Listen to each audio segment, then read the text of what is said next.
Syederalun tentara Ukraina lagi-lagi ditawan para pejuang Chechnya.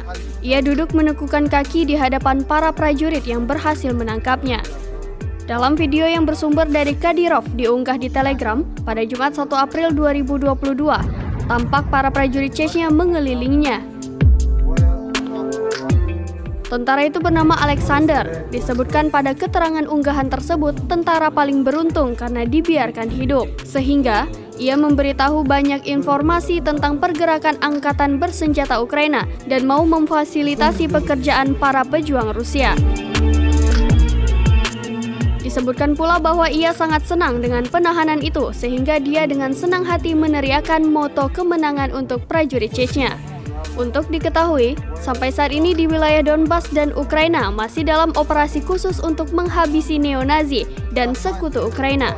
Perwira Chechnya di bawah kepemimpinan Ryan Dokasev bersama dengan perwakilan dari unit kekuatan Rusia lainnya bergerak lebih cepat. Setiap musuh yang menghalangi mereka langsung dihancurkan atau ditangkap.